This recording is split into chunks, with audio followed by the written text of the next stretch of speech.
Hi there! Let me ask you a question. When you think about waifu archetypes in Yu-Gi-Oh, what comes to mind?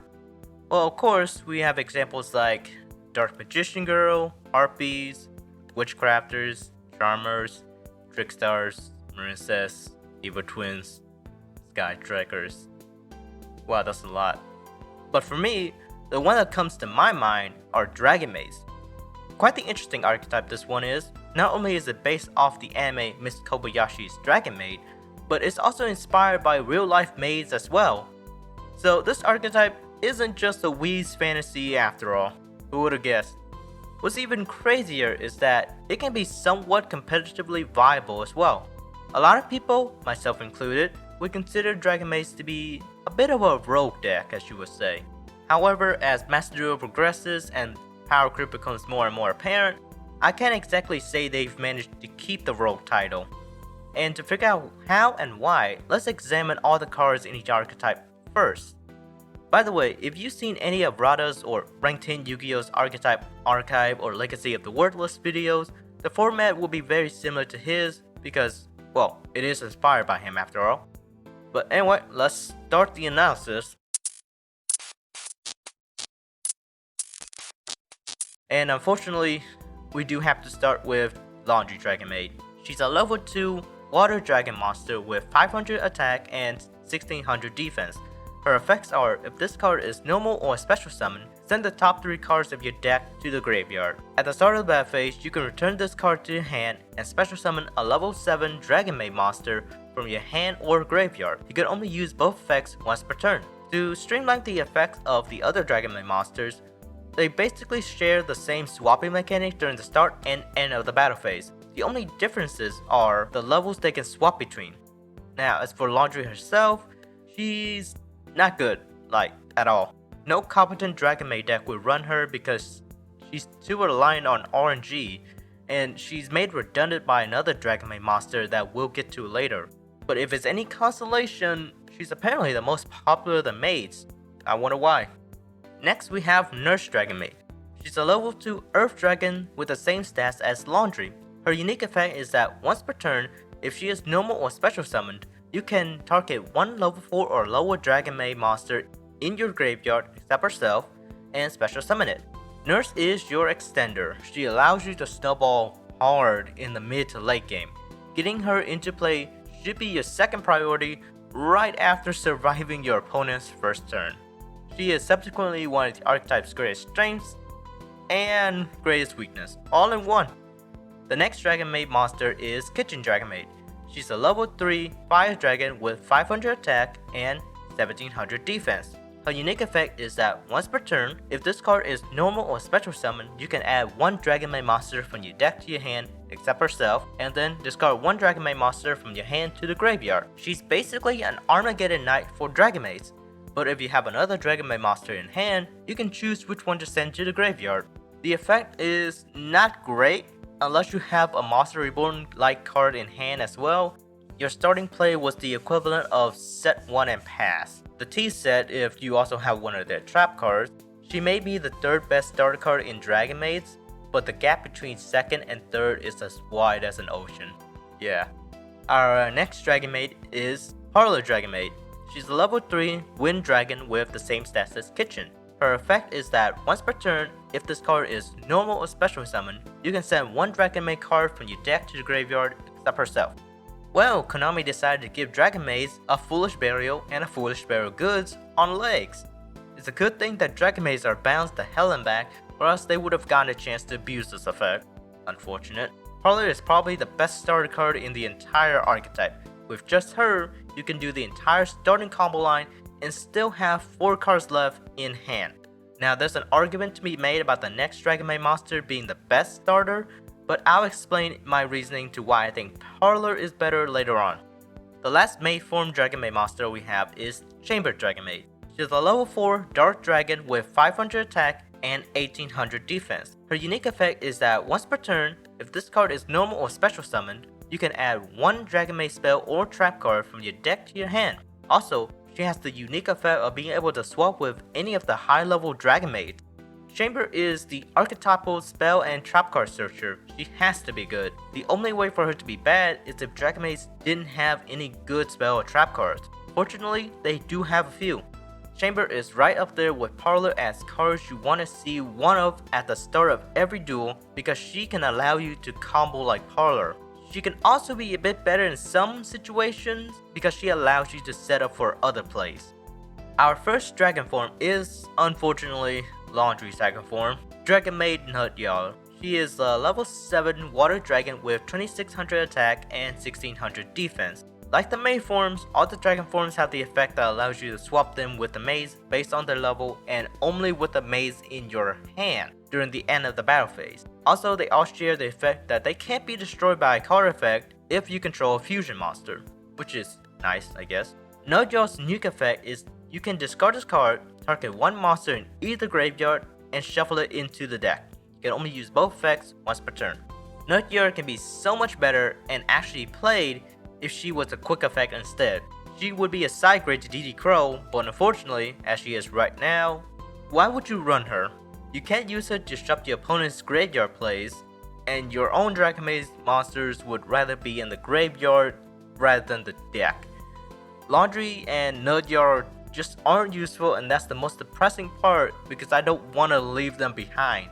Moving on to the best main deck dragon form, despite having only shown 2 so far, but trust me, she is the best one. We have Nurse's dragon form, Dragonmaid Ernest. She is a level 7 Earth Dragon with the same stats as Yugioh. Her unique effect is that as a once per turn quick effect, you can discard this card, then special summon one level 4 or lower Dragonmaid monster from your hand. You can already see why she's the best of the main deck dragon forms. With her in either kitchen, parlor, or chamber, you can start your Dragonmaid plays on your opponent's first turn. This means that you can see if they have a hand trap or even force them to waste it. Unfortunately, this play is very inconsistent and can backfire on you if your opponent has a negate that destroys. The next main deck dragon form is Parlor's. Dragonmaid Larpar is a level 8 wind dragon with 2700 attack and 1700 defense. Her effect is that once per turn you can discard this card, target one face-up monster on field. Neither player can activate that target's effect on field this turn. Larpar is basically a worse effect veiler. If she was a quick effect instead, she would instantly be better and maybe become one of the best hand traps in the entire game. Konami could avoid that by having Larpar require you to control Dragonmaid monster. That way, Dragonmaids would get a powerful effect and the game would not be even more broken. But too bad they didn't do that, and Larpar is just kinda useful sometimes. You could use her going second to stop a monster effect, but you could have had a better hand trap or a going second card to stop your opponent's plays instead. Our last main deck dragon form is Kitchen's dragon form, Dragonmaid Tincat. Tincat is a level 8 fire dragon with the same stats as Larpar. Her effect is that as a quick effect, you can discard this card and target one Dragonmaid monster you control. It gains 2000 attack until the end of the turn. So far we've gone 2 for 2 for both good and bad effects. Granted, Tincat's effect is a lot better than Yugioh's effect, but Larpar's effect is simply more useful. There aren't a lot of cases where you would even need the extra 2k attack boost, well, except for those. But the dragon forms are already big beast sticks themselves, so the boost is generally unnecessary. Before we move on to the extra deck, you may have already noticed that poor Chamber doesn't have a dragon form. I don't know why. Nobody knows why she doesn't have one. It's been 2 years since release in 2020 and Konami still refuses to give her a dragon form. Give her one already. We've waited long enough, please. For the extra deck, we only have 2 monsters to cover. The first one is House Dragonmaid. She's a level 9 light dragon fusion monster that requires 1 Dragonmaid and 1 dragon monster as material. She has 3000 attack and 2000 defense. Her effects are, once per turn during the standby phase, you can target one other Dragonmaid monster you control, special summon 1 Dragonmaid monster from your hand or graveyard in defense position that is 1 level higher or lower than the target. Her other effect is that when another face-up dragon monster you control is returned to your hand, except during the damage step, you can target 1 monster your opponent controls and destroy it. There's a lot to unpack here because House is both good and bad at the same time. She's good in that she can nuke your opponent's monsters before you even declare an attack just by using the Maids swapping effect. She's perfect for closing games, that's for sure. However, she's bad in that the effect is just kind of a win more effect, and she does nothing against boss monsters that can't be targeted, can't be destroyed by card effect, or is just unaffected by everything. To add on to that, it's a win effect, so she can miss timing as well. Her revival effect is also not great because it requires you to have another Dragonmaid on field, and that's kinda difficult to do first turn. The last monster of the Dragonmaid archetype, until Konami decides to stop screwing around, is possibly the best one. Dragonmaid Yugioh is a level 10 Light Dragon fusion monster that requires one Dragonmaid and one level 5 or higher Dragon monster as material. She has 3500 attack and 2000 defense. Her effects are once per turn during the standby phase. You can special summon a level 9 or lower Dragonmaid monster from your hand or graveyard. She also has a once per turn quick effect Destruction Omni Negate that returns her to the extra deck and special summons one House Dragonmaid from the extra deck to replace her. Yugioh basically took almost everything House did and did it better. More attack, a better revival effect, and her Omnigate is more useful than House's targeted destruction. However, her biggest weakness is that her Omnigate requires House to be in your extra deck and to be summonable. That means if you only have one House and you cheat her out and she gets destroyed or banished, you don't have an Omnigate anymore. Also, you have to reserve around 3 to 5 spaces of your extra deck just for these two. Now that we covered all the monsters, let's analyze them. Clearly, the main forms act as starters and extenders. You use them to start your combos with Parley and Shaper and to extend them once you have your graveyard set up with Nurse. The Dragon forms on the other hand kinda act like bad hand trap. But once things get going, they can help you build advantage and even extend your combo plays. A typical mid to late game Dragonmaid game state will have you drowning in card advantage, and your opponent will not be able to keep pace with your grind game. If everything goes well, you'll be able to overwhelm your opponent with not only the Dragonmaids, but with every other extra deck monsters you have. However, getting to such a state is not easy, nor is it consistent because there are a lot of flaws with the Dragonmaid monsters. The main forms do have good cards, but for some reason, Konami decided to give Dragonmaids 3 different forms of milling from the deck. To make things worse, they made Laundry and Kitchen redundant because they made Parlor that much better. 9 times out of 10, you want Parlor as the starter because you can do stuff with just her. With Kitchen, you need another card in hand, and you don't even want to run Laundry. Give her to Eldritch, she works better there anyway. Another flaw of the main forms is that you are very reliant on the normal summon, since there is no Dragonmaid card that can special summon from the deck. If you only have one Starry Maid and she gets negated, you better have another card to make plays with or your turn is done. As for the Dragon forms, other than maybe Ernest, you don't even want to see Larpar or take that in hand. That's because going first, they're garnets unless you can use them to fuse into Yugioh. They're better going second since you have a battle phase, but even then, they're just big beefsteaks on field and your opponent can just negate your maid forms from transforming. The Dragonmaid's greatest strength is also the greatest weakness. The swapping mechanic, in theory, and a bit in execution, is good and a sight to behold once you snowball, but it's held back by only activating during the start of the battle phase. It's bad for the same reason that Mirror Force isn't as good nowadays. They're both too slow and require your opponent to just let them resolve. If your opponent didn't have a way to out your board immediately, they can just skip the battle phase and prevent you from gaining advantage on their turn. While the maids can somewhat keep up with the current speed of the game in Master Duel, they require at least 1.5 to 2 turns just to set up. Being too slow where it matters most is just a fatal flaw that the maids have. Other decks can set everything they need with a few cards and in one turn. You would think that because of the swapping mechanic, Dragonmaids would work better as a going second deck. Well, no, because that requires a lot of RNG and your opponents that have no negates. They're actually better at going first, but their average first turn play is getting out Heretic Seal of the Heavenly Spheres. While Spheres does remedy some of the flaws that Dragonmaids have, being over-reliant on Spheres is also another one of their flaws. Yeah. Also, if Sphere's search effect gets negated and you don't have another maid card to use, you won't have a next turn. That's why it's sometimes better to add Sphere than Parlor or Chamber, because really with Dragonmaid players have both Spheres and Yugioh out first turn. Now those were the monsters of the archetype. Let's check out the spell and trap card lineup. Our first spell card is the Archetypal fusion card Dragonmaid Changeover.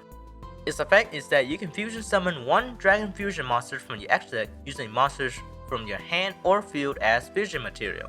Once per turn, while this card is in your graveyard, you can target one Dragonmaid monster you control, return this card to your hand, and if you do, return that monster to your hand as well. While it might not fuse materials from the deck, it's not a bad fusion card. Its main selling point is how recyclable it is. This means that once it's in play, you'll always have access to it.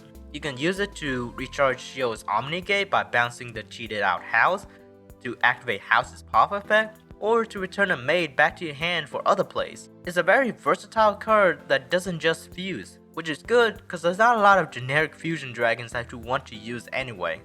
Our next spell card is the continuous spell Dragonmaid Welcome. Its effects are, all monsters you control gain 100 attack and defense for each Dragonmaid monster you control. Once per turn, if you control 2 or more Dragonmaid monsters, you can target one Dragonmaid card in your graveyard, except this card, add it to your hand. If this card is sent to the graveyard, your opponent cannot target Dragonmaid monsters you control with card effects this turn. Welcome is in a bit of an odd position. While it can be useful and help you recycle more cards, it's neither a necessity nor is it a game changer. It's basically a help you win more card in that it doesn't stop you from losing, but it won't win you the game by itself. The graveyard effect is good, but it needs to be sent to the graveyard, and 1. Your opponent has better cards to target. 2. Why would you even waste Parlor's Mill on this if you're not already in an advantageous situation? The third spell card is the normal spell Dragonmaid Hospitality. Its effect is once per turn you can special summon one Dragonmaid monster from your hand or graveyard in defense position. Then send one Dragonmaid monster with the same attribute but a different level to the graveyard. It's a very simple effect, but it's one of the best cards in the archetype. Not only does it allow you to special summon a maid, but it also sets up your graveyard with one of that maid's forms, allowing you to prepare for other plays. This card is the sole reason why I would consider Parlor to be the best starter over Chamber. Because Chamber doesn't have a dragon form, you lose out on half the effect of Hospitality. Also, if you only have Chamber and you can't access any of the other maids, then you've reached a dead end. The last spell card is the Quick Play Dragonmaid Send-Off. Its effect is that once per turn you can target one Dragonmaid monster you control, special summon one Dragonmaid monster with a different name from your hand in defense position, and if you do, return the targeted monster to your hand. The special summon monster cannot be destroyed by battle or card effects until the end of the next turn. Unfortunately, we had to end the list of spells with the worst one.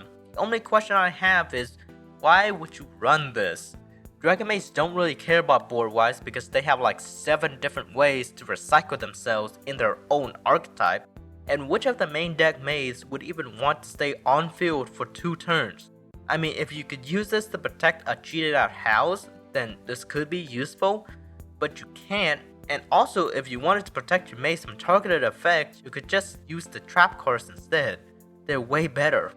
Speaking of trap cards, our first one is the continuous trap Dragonmaid Downtime. It has 2 effects that requires you to return a Dragonmaid monster you control to your hand to activate.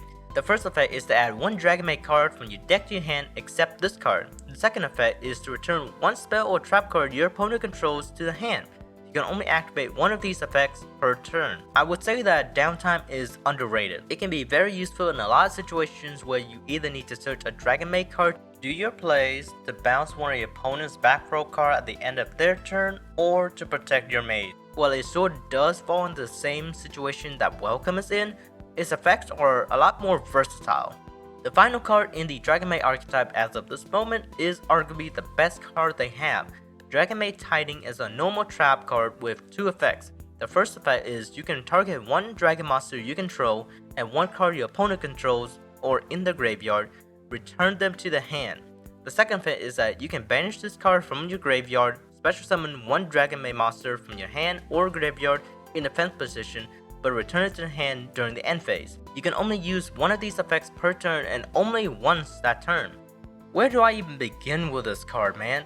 Both of its effects are extremely useful. So useful, it and Chamber are the only cards used outside of the Dragonmaid archetype like in Dragon Link. Its bounce effect can be comboed with downtime to either bounce 2 of your opponent's cards or to bounce and surge at the same time. Its revival effect can be used to start your combos, extend them, protect you from battle, or to save you from a lethal blow. This card is one of the best support cards Dragonmaids could have asked for, and it's criminal that it was the last support card they've received thus far. Now that we've gone through all the spells and traps, let's analyze them.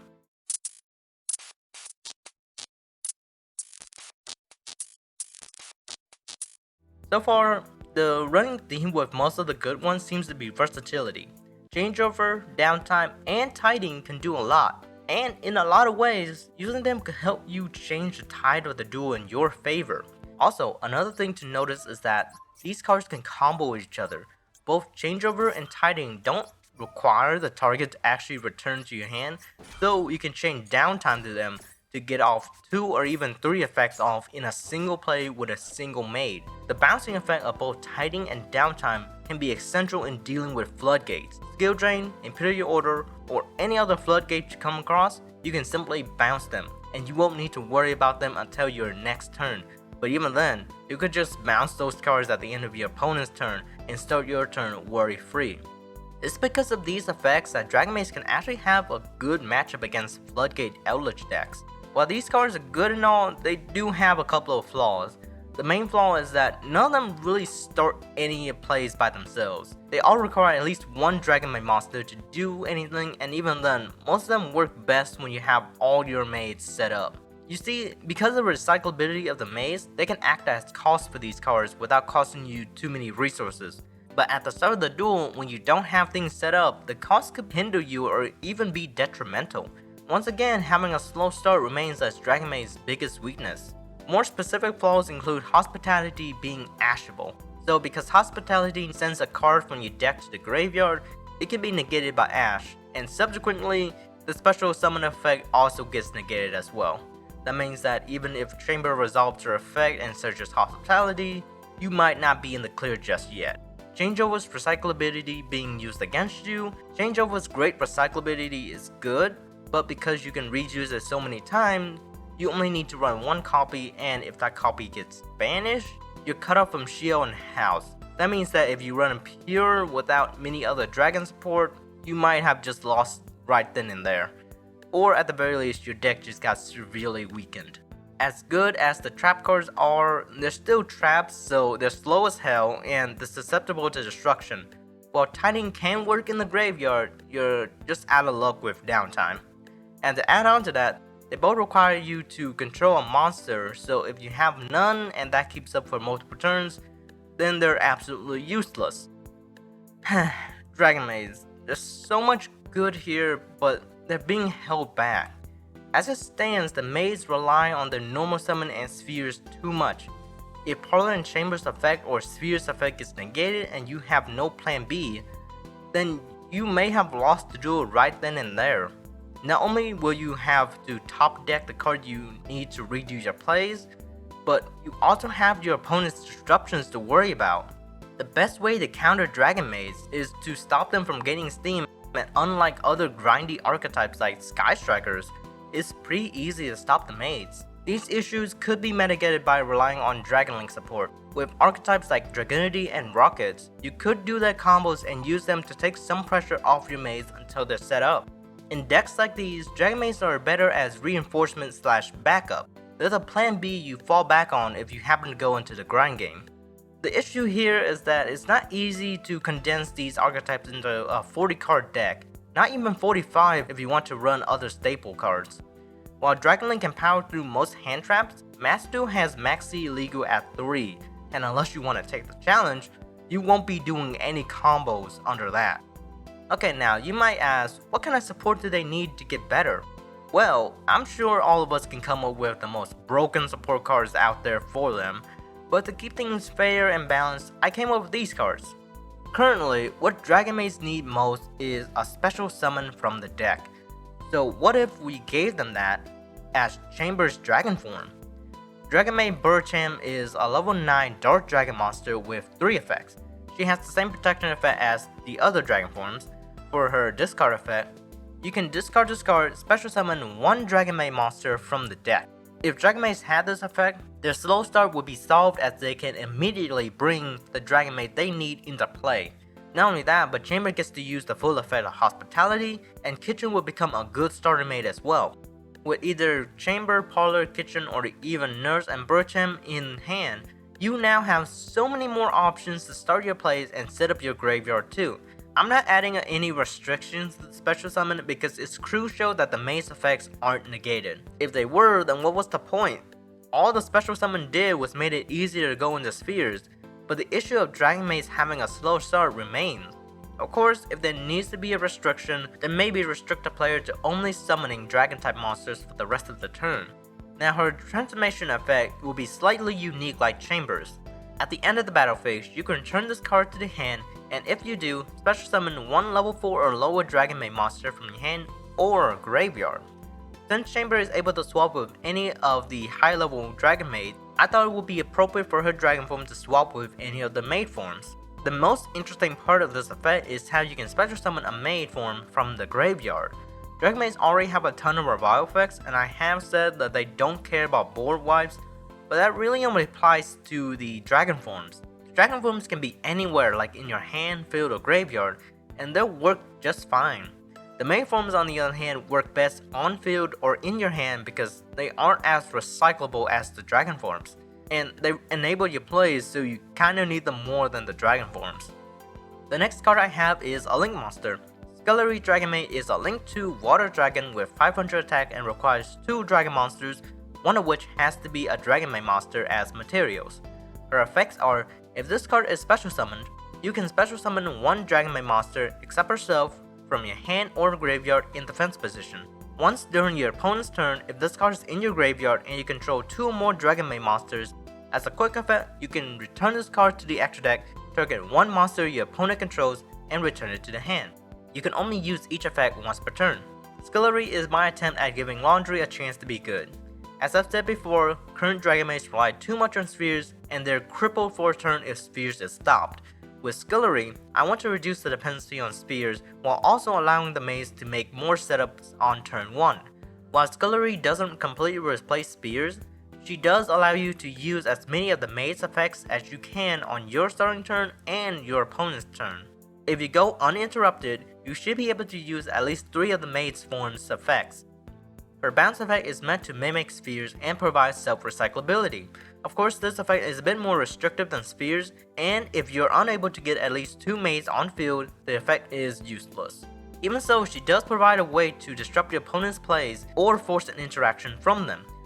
Link arrows also have some good synergy with Guard Dragon Pisty. Like the other maids, Scullery has her own dragon form. Dragonmaid Esquiliar is a Link 3 water dragon with 3000 attack, and requires 2+ monsters, including Scullery Dragonmaid. Her effects are, you can only control 1 Dragonmaid Esquiliar, and she has the same protection effect as the other dragon forms. While you control 2 or more Dragonmaid monsters, your opponent cannot target your monsters for attack, and they can't target Dragonmaid cards you control with card effects except this card.